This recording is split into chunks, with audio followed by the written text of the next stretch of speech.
And Brandon, let's get in the top two teams from last year. We've got Stanford, we've got Washington. They are the last two teams we've got left to preview. We're going to start, though, with the team that did not win the Pac-12 North last year, and that is, or was, I should say, the Washington Huskies. This is a team coming into this year that many people believe could be in the running or will be in the running again for the not just the Pac-12 North crown, but the Pac-12 crown as a whole, and possibly college football playoff, because let's be honest, the last time they made the college football playoff, they got a very bad taste in their mouth from your Alabama Crimson Tide, a game that Sean Anderson does not like to remember here at MVP, because we were at Dave's house and he watched his beloved Huskies get absolutely murdered by the Crimson Tide the last time they were in, the only time they were in the college football playoff. But the guy I want to start with is on offense, but it has nothing to do with the quarterback. Yeah, they got Jake Brown. They have Jake Browning returning, but that's not who I want to start with. I want to start with the guy for me that has been making this team go for the past, I want to say 3 years, and that is senior, or 4 years, I should say, senior Myles Gaskin, who has over 4,000 career rushing yards with the Huskies, and he's going to be, I'm just going to call it, like, he's going to be the all-time leading rusher for the Huskies after this year. That's the guy I want to start with, is how much of a vital piece do you see Myles Gaskin being for this offense if the Huskies are going to do well in 2018? He's the most vital piece. You're like, Ricky, how about you ask me a more intelligent question? Bro? Well, no, I mean, it's a fine question, but it's a question that I'm sure is being asked all over, the country in terms of this team.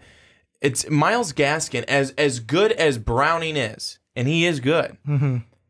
While he was taking a step back last year, Gaskin was just taking 5 steps forward. Mm-hmm. In 2016, the year that they made the college football playoff, he didn't even have his best year as a runner.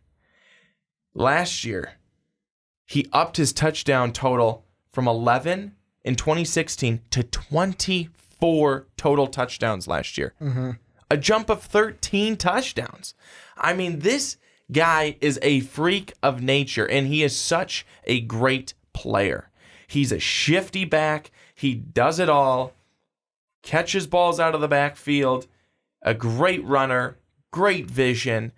Is able to shed tacklers. I mean, even watching him in that Alabama game, when he was able to get loose, he was great. Mm-hmm. It wasn't often, but he was very good. He is vital to this team, I think more so than Browning is.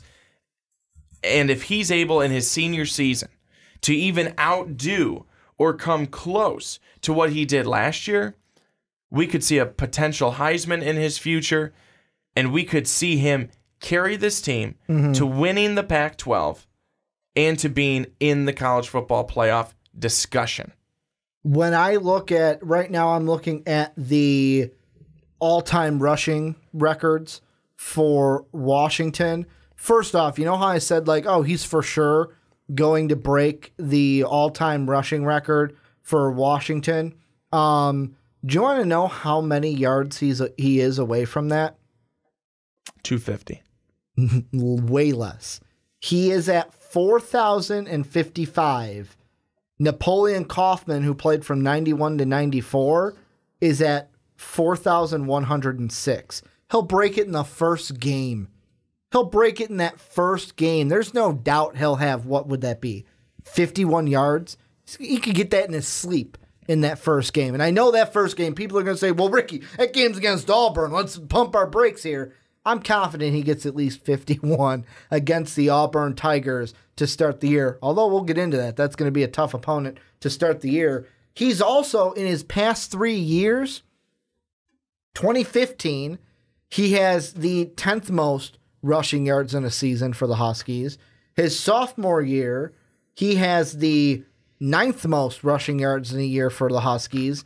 And his junior year, he has the 8th most rushing yards in a year for a Husky. So I'm assuming he may pass Napoleon Kaufman to this year. He only needed 10 yards to do that. And I believe he will have the 7th, if not the 6th, total for rushing yards this year for the Huskies. That's how good he is. But the thing I wanted to go into, and I already preluded to it, is that first game. This is a team that I feel like we don't necessarily, especially on the offense side, don't have to be like, oh, this team lost so many pieces here. This team has this returning, because we know this team is going to be a good team this year. But the thing I look at is, although this team is a favorite in some eyes, the Cardinal being the other one, to win the North, this Husky team has a very important game first week of the season on a neutral location, September 1st, against the number 9 team in the country, the Auburn Tigers, who also have college playoff football on the mind for them, if not SEC title on the mind for them as well. What are your thoughts coming into, I know we're about 2 weeks away from that game, if not maybe a week from that game this time. Yeah, we are a week from the game this week. What are your thoughts about that big first game for the Huskies playing the Auburn Tigers on a neutral court, or a neutral field, I should say. Neutral court? I think that if the Washington defense, especially their front seven, is able to get a good push against Auburn's offensive line, I think that they could really get to Jarrett Stidham and cause a lot of chaos in the backfield there, because that was the problem in the last 5 or 6 games for Auburn last year. They were starting a mix of different offensive players, offensive linemen, and that was a little difficult for them. Now, they still ended the season pretty well, but that was a question mark for them. And it was a question mark for how Stidham was going to fare. So I think if Washington's able to get through, their front seven is able to get through the offensive line of Auburn and cause Jarrett Stidham, because remember, he's not that running type. He's a guy who likes to hang in the pocket. So for him to try and create plays off of pressure, that's not necessarily going to happen. That's not his strong suit. So that's why Washington, they need to have a really good push up front defensively. And if they can, I think Washington can get the win. I don't think there's any question about what Washington can do offensively. I think it's defensively against Auburn. Now, they don't have Kerryon Johnson anymore at running back, and Auburn needs to be looking for the wide receiver threat. Jarrett Stidham is a really good quarterback. If he's got time, he'll be good. But if you bring pressure, and if they get a push, Washington, that could really break things up and break plays down for Auburn. Here's the thing that I know that some people will be saying, like, oh, well, Ricky, this game is not a must-win for the Huskies, because we've seen so many times, like, look at last year. Clemson, Oklahoma, Georgia, Alabama all only had one loss. They made the college football playoff. Like, you can make the college football playoff with one loss. The committee has been proven to be forgiving, and it's not really as cut and dry as the BCS was, where you lose one game in the BCS, well, we're not making that game. The computer will never put us in. And if you're a Power 5 that goes undefeated, it doesn't matter which system it is, they won't put you in. But the thing with Washington, I want to say that this Auburn game is a must-win game. And the reason why I say that is because of what we could see this year from either the SEC or the Big Ten this year. And for me, I am sitting there, and if I'm the committee, which changes each and every year, so I don't even know why I try to put myself in their shoes, but I would feel like it would be a better resume for Washington if they beat Auburn and then lost a game to like a USC or a Stanford in the regular season. Because the thing that I think about is at the end of the year, let's say Washington wins every game except for that Auburn game. The thing that I could see it coming down to is, let's say, an Alabama or Georgia then, where it's, you know what? They have the same record. yes, one has a conference title, but really that didn't mean anything last year.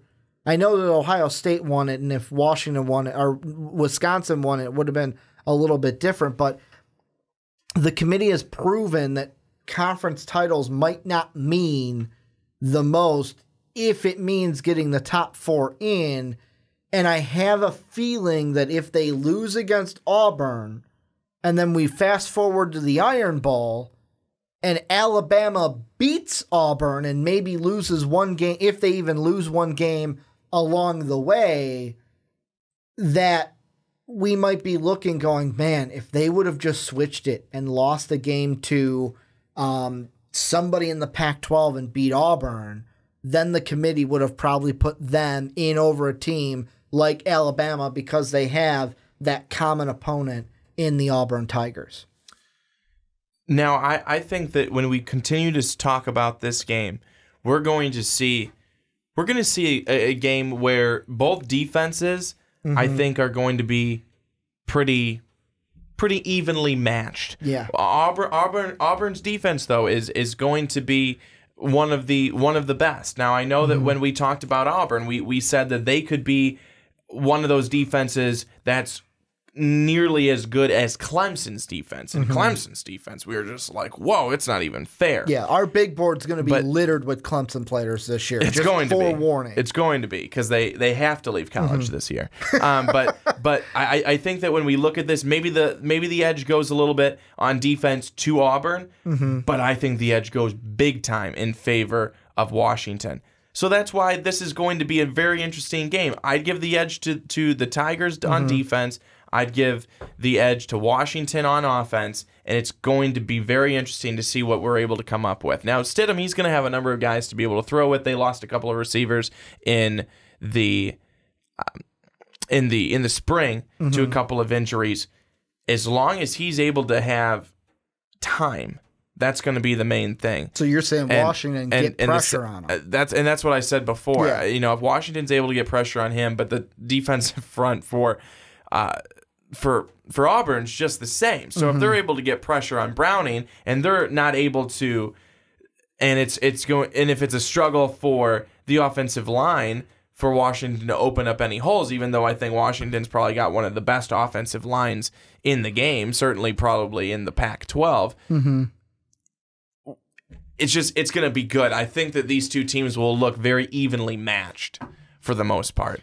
Well, and the thing that I'm also looking at is, so Washington, the year they made the college football playoff, they only lost one game, and that was, I believe, to USC. They lost that game. Yes, it was to USC because Adoree Jackson was on that team and made some interceptions in that game. They lose to USC. They win the Pac-12 title later against USC. They make the college football playoff. That was also the year that really we didn't have all one-loss teams got in. Clemson, Ohio State, Washington, they all won their conference title, or did they? No, they didn't. That was the year Penn State won the conference title, but they had 2 losses. Ohio State had no losses. They made it to the college football playoff, and there was that big controversy between Penn State believing that they should have been in.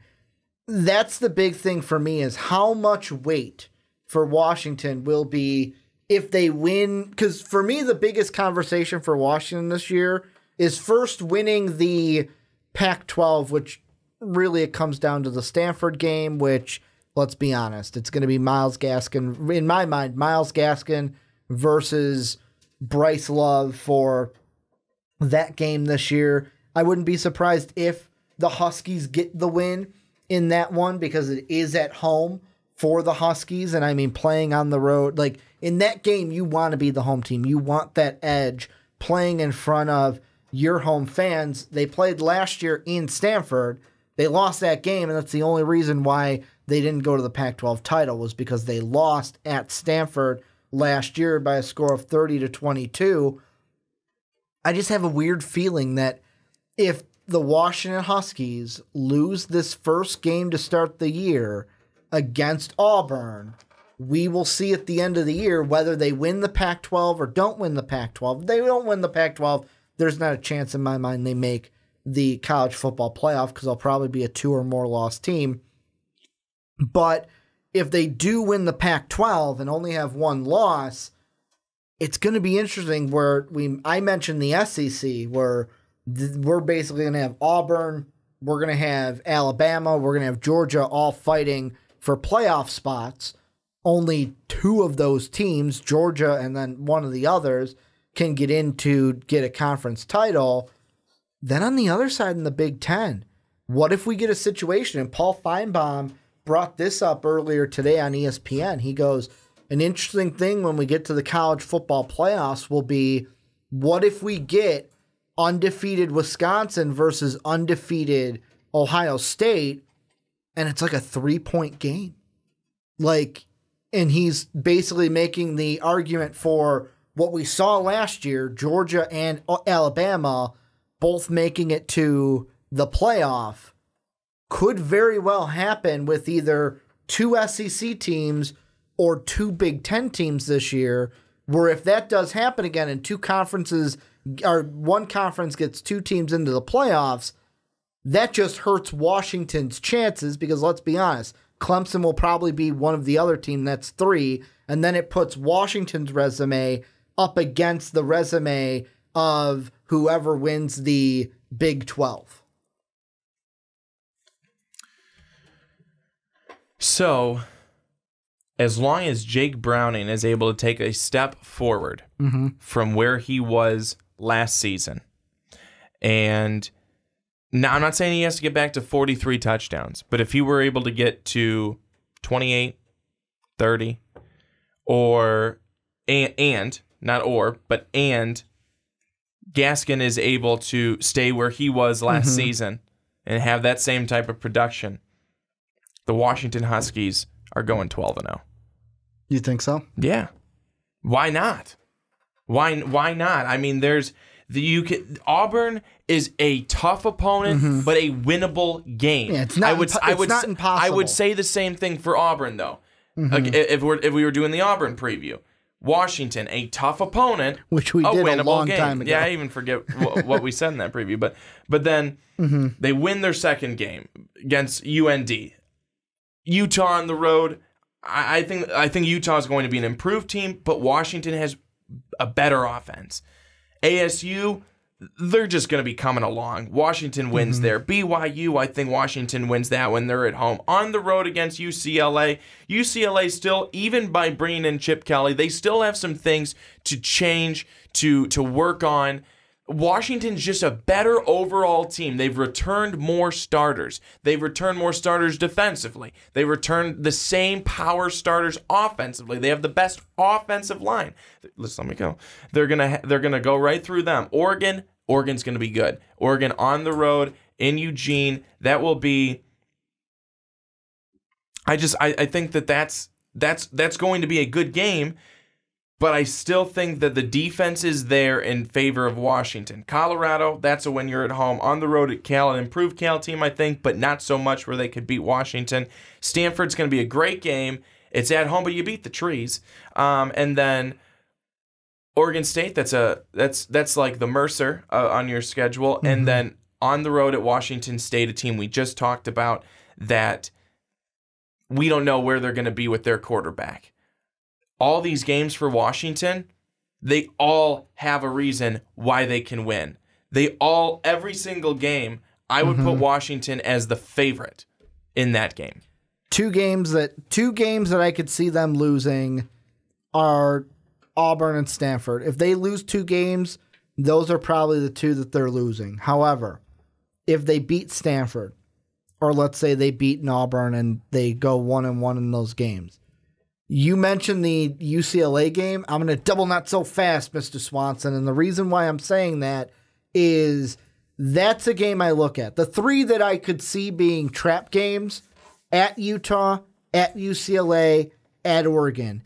Utah's going to be a better team. I would pick Washington in that game, but could be a trap game. Oregon's the number 1 team I'm putting on that list. They're probably going to be the most improved out of all 3 of these teams I'm mentioning. And it's in Eugene. I mentioned it during the Oregon preview. It's good that for the Ducks that they're getting the Huskies in Eugene. It gives them a fighting chance. Plus, if Herbert and Browning, that could be a game where like it depends on the running back and quarterback for the Ducks against the quarterback and because both teams have good ones. They have great ones. It's just going to be which one could outwin that game. And the Ducks are playing in Eugene, so that could be a win for the Ducks. The UCLA one, I just circle it. And yes, I would pick Washington to win that game, but I wouldn't be surprised if Chip Kelly by that point already has the guys feeling it. They already are comfortable in the system. And if because it's in UCLA, because they have the momentum of their fans behind them, I wouldn't be surprised if UCLA goes out and kind of plays not carefree, well, not careless, but carefree of like, you know what? We're just going to go out there. We got nothing to lose in this game. You've got more to lose than we got to lose. Because if we lose, whatever, we lost to Washington. You lose, there's no way you're making the college football playoff with a loss like us on your resume. I would not be surprised if the Huskies went into UCLA and get burned by the Bruins. Would I pick that? Would I bet on that? Hell no. But I wouldn't be surprised if we get to the end. It's like, man, I didn't expect that. But, man, that was one game where the Huskies just went in to UCLA and got burned by Kelly and the Bruins. I would be surprised if they lost to UCLA on the road. The game where I could see that that Washington could fall only because it's another, what I think will be another good offense, it's Oregon. Mm-hmm. It's on the road. It's in Eugene. Oregon, if everyone's healthy there still, that's the game where I think in the conference that you look at and you go, that could be the one. And I know that Stanford fans would say, how dare you not even count us in? Well, that's what happens. But on the road at Oregon, and while I think Stanford will be good and probably come in number 2 this year in the conference, I just think that Oregon game is I think that that's going to be an even bigger contest in a bigger game. But I still like Washington to go 12-0. Watch, they'll lose week 1. I mean, but I like them to go 12-0 because I think the schedule is really set up where they can. I mean, I'm not grasping. I don't think I'm grasping at straws on any one of these games to say that they are going to win. I really don't. I'm not going out on a limb to say that they're going to win against Auburn. I'm not going out on a limb to say they're going to beat Stanford at home. I'm not going out on a limb to say that they're going to win on the road at Oregon. None of those are like, oh my gosh, wow, how can you say that? None of those are like that. They all make sense. They all make sense with what Washington has. Again, it's the returners they have. Next year we're going to be playing a different tune for the Washington Huskies because you won't have Browning, you won't have Gaskin. You're going to be losing guys on the defensive side that you still had there. So a year from now, maybe that's the conversation we're having. But this year, no. The thing I'll throw out there though is that Browning question isn't a question. They got Jacob Eason to take over. Sure, but you I'm lose just saying, Miles Gaskin too. You don't have Browning, who's been their clear, solid number 1 guy that they've known. It's kind of like with the Washington State thing. Yeah. Not as Washington State because they really don't know any of these guys. You've seen Eason play, and when healthy, he's good. But I'd see it more as a Holiday, Luke Falk situation for Browning to Eason, where it's like, hey, there's not really a question, but it's just a new quarterback in the system. How I would put it is I'm going to say 55% this team goes 12-0 this year. I'm going to say 85% this team loses 1 game this year. I'll say... What did you say? What was your percentage? 55 for 12-0. So I'm almost half and half on 12-0. Then I'm very confident 85%. I think they'll lose either Auburn or Stanford. 1 loss. That's really what I'm thinking for this team. For 2 losses, I would say more... I'm going to say 65%. I am more confident. I am more sure that this team will lose to Auburn and Stanford before they beat both of them. And then the last one, this team loses 3 games, adding Oregon. I'm going to say 40% for that one. It's most likely not going to happen, but I am not going to count out a shocker. Like, if they lose 3 games this year, it's like most teams going, holy crap, we're last in the conference. Like, it is monumentally like, whoa, the sky is falling at Washington if they lose 3 games. However, I could see a possibility that they lose to Auburn, lose to Stanford, and then Oregon upsets them also. Or like, oh, they lost to Auburn, Oregon upsets them. Like, that's why that 2 loss is a little bit higher than the 12-0 because of that Oregon game. That's even why that 1 loss is so high. I think that loss will probably be to Auburn if I had to put my money on it, but it could be to Auburn, it could be to Oregon, or it could be to Stanford. That's why I'm kind of looking at those where I'm most confident on a 1 loss, second confident on a 2 loss, third confident on an undefeated season, and then the least confident on a 3-loss year for the Huskies. What are you thinking? Are you still just 12-0 and that's what you're going with? I'm just 12-0. That's what I'm going with. Can you see a possibility where they lose a game or lose 2 games? I can see a possibility where at the very worst they lose 2 games. Don't have any percentages of how confident you're feeling or where you're I'm putting the percentages? I'm feeling pretty confident on a 12-0 season. So you're I'm saying feeling like 99.9. No, I'm feeling pretty confident of 85% on a 12-0 season. What would you say 1 loss? 1 loss, I could see 1 loss at 20%. Last one I'll ask is 2 loss. I won't make you do 3 losses because that's going to probably be 0 for you. 2 losses? Mm-hmm.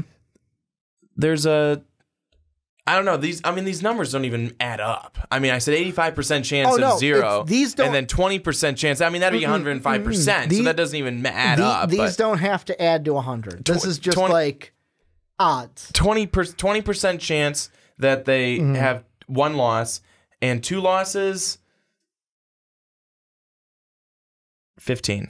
Well, this is where I'm going to turn this on to them. This is where you guys come in. Let us know what you think about Washington. We have gone for a while on the Washington Huskies. Probably the longest segment that we're going to have on the podcast, but this is where you guys come in. Let us know what you think down below in that comment section. Is this a 12-0 team? Is this the Pac-12 title team? Or will they get beat by Auburn or Stanford or maybe Oregon and not make the college football playoff? Let us know what you think down below in that comment section.